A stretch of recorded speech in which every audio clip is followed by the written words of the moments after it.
Friends, welcome back again in e notes. तो water turbine हम पढ़ रहे थे, यूनिट 3 है हमारा टर्बो मशीन का। ठीक है, तो एक क्वेश्चन हम सॉल्व करने जा रहे हैं एक्चुअली। तो ऐसा ये क्वेश्चन काफ़ी बार एग्जाम में पूछा गया है। ठीक है, determine the specific speed for turbine. Specific speed क्या होती है हमारी टरबाइन की, उसका वैल्यू डिटरमाइन करना है, उसका फॉर्मूला डिटरमाइन करना है। तो सबसे पहले तो हम डेफिनेशंस पढ़ते हैं। The specific speed of the turbine is the speed of turbine in RPM which will develop 1 kilowatt power under unit head। means under unit head 1 kilowatt power जब डेवलप करेगा तब उसकी स्पेसिफिक स्पीड क्या होगी, that is my specific speed of for the turbine. Okay, and it is derived as follows.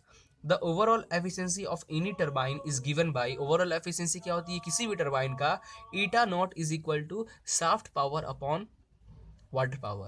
तो shaft power that is the total power और the head power developed by the turbine under head।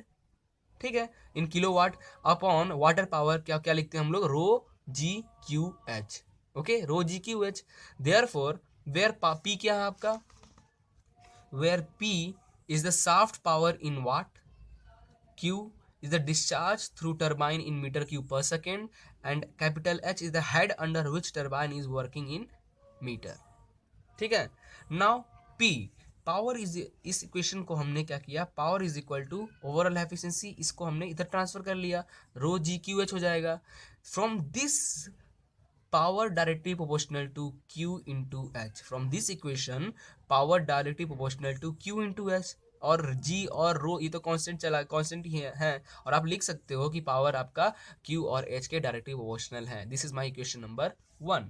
Now next, now the tangential velocity for turbine runner is obtained by, आपके tangential velocity क्या होगा जब आपका turbine rotate हो रहा है, तो वहां पे टेंजेंशियल फोर्स एक्ट हो रहा है, टेंजेंशियल फोर्स एक्ट होने के कारण टेंजेंशियल वेलोसिटी मिल रहा है। तो tangential velocity that is small u is equal to काई रूट टू जी एच, ये हमने देखा था। ठीक है, ये फॉर्मूला देखा था हमने इससे पहले। From this formula we have see u is equal, u directly proportional to root H, u directly proportional to root H. This is my equation number 2। Now from equation number 2 और one thing और हमने एक और formula देखा था इससे पहले, क्या देखा था हमने, also u is equal to pi D N upon 60, pi D N upon 60 ये भी होता है हमारा। Therefore from this equation u directly proportional to D N हो जाएगा, u directly proportional to D N. तो so from equation 2 and from equation 3, so from equation 2 and equation 3, root h, u directly proportional to root h and u also proportional to dn, therefore root h directly proportional to dn लिख सकते हैं। from this equation d directly proportional to root h upon n, d directly proportional to root h upon n, this is my equation number 4। okay, now next है, the discharge through turbine is given by Q is equal to area into velocity, ये discharge होता है। From this we have see discharge directly proportional to area and velocity, this is my equation number 5। Okay, but area is equal to B into D. ठीक है, that is D is the diameter of wheel and इसका width, therefore actually D होता है in terms of turbine, therefore D square, therefore area directly proportional to D square लिख सकते हैं। This is my equation number 6 and the velocity v is equal to root 2 gh। from this equation velocity is directly proportional to root h, this is my equation number 7। so from these three equation we have write q directly proportional to d square into root h। Q directly proportional to A V है और A directly proportional to D square है, तो A की जगह पर हमने D square रखा, और V directly proportional to root H है तो हमने V की जगह पर रूट एच रखा। ठीक है, so Q directly proportional to D square, D square को हम लोग from equation number 4, equation number 4 क्या आया था, डी हमारा root H upon N. From this equation क्या क्या आया था हमारा, D directly proportional to root H upon N, therefore root H upon N का whole square into root H. So Q directly proportional to इसका whole square H हो जाएगा upon N square into root H, जो कि directly proportional है हमारा H 3/2 upon N square के। This is my equation number 8। Now substitute above value of Q, जो हमारा ये वैल्यू आया है क्यू का, इन इक्वेशन नंबर 1 में, इक्वेशन नंबर 1 में पुट करना है। Therefore P directly proportional to h3/2 upon n into h। तो इक्वेशन नंबर 1 क्या था, अगर आप भूल गए हो तो मैं दिखा दूं। This is my equation number 1, P directly proportional to Q into h। और Q का वैल्यू हमने जस्ट यहाँ फाइंड किया, Q की वैल्यू हमने यहाँ फाइंड किया कितना, h3/2 अपॉन n स्क्वायर।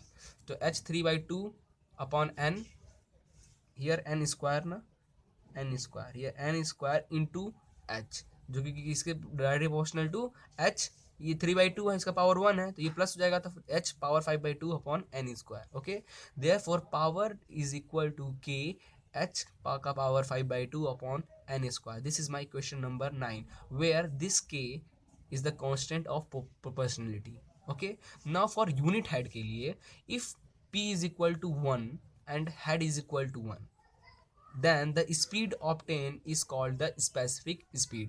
अगर आपका पावर भी 1 किलोवाट के लिए 1 हो और आपका हेड भी 1 हो, then the speed जो आपका मिलता है उसे हम बोलते हैं स्पेसिफिक स्पीड, जिसे हम ns से डिनोट करते हैं। ठीक है, therefore हमने इस इक्वेशन में p की जगह पर 1 रखा और h की जगह पर 1 रखा, बाकी same. From this k is equal to ns square. ठीक है, हो जाएगा ये हमारा, ये 1 हो गया, ये हो जाएगा k अपॉन n स्क्वायर, तो ns स्क्वायर।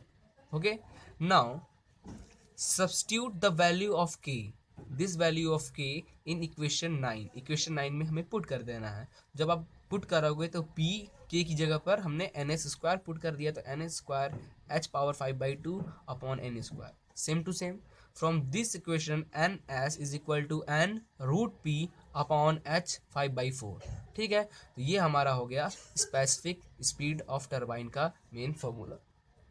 ठीक है, तो ये हमारा मेन फॉर्मूला बना स्पेसिफिक स्पीड का। तो कैसे डेरिवेशन किया हमने, ये आपको आई थिंक समझ में आ गया होगा। फिर भी अगर कोई डाउट हो तो डिस्क्रिप्शन में मेरी मेल आईडी दी हुई, आप मुझे वहाँ पूछ सकते हैं। ओके, तो आपको इस पूरे में आपको सिर्फ ये फॉर्मूला याद रखना है, क्योंकि ये डेरिवेशंस पूछते हैं एग्जाम में, लेकिन कभी कभी, ठीक है, ज़्यादातर आपको ये फॉर्मूला का यूज़ पड़ेगा न्यूमेरिकल्स में। जो हम आगे न्यूमेरिकल सॉल्व करेंगे उसमें इसका यूज़ बहुत ज़्यादा है, तो आपको ये फॉर्मूला पता होना चाहिए। ठीक है, ना अलग अलग टरबाइन के लिए अलग अलग स्पेसिफिक स्पीड हमारा स्टैंडर्ड बना हुआ है। ठीक है, तो उसे हम देखते हैं। Now Pelton wheel with single jet, Pelton wheel में जब आप सिंगल जेट लगाओगे तब उसकी स्पेसिफिक स्पीड होती है अंडर 8.5 टू 30। ठीक है, और Pelton wheel with multi jet तो उसकी स्पेसिफिक स्पीड होती है 30 टू 51 के बीच में। ओके, फ्रांसिस टरबाइन के लिए हमारा स्पेसिफिक स्पीड बन के आता है 51 to 55। Okay, and for Kaplan और प्रोपेलर टरबाइन के लिए हमारा स्पेसिफिक स्पीड बनता है 225 से 860 के बीच में। मीन सबसे ज़्यादा स्पेसिफिक स्पीड हमारा कैप्लन एंड प्रोपेलर टरबाइन ही देता है। ओके,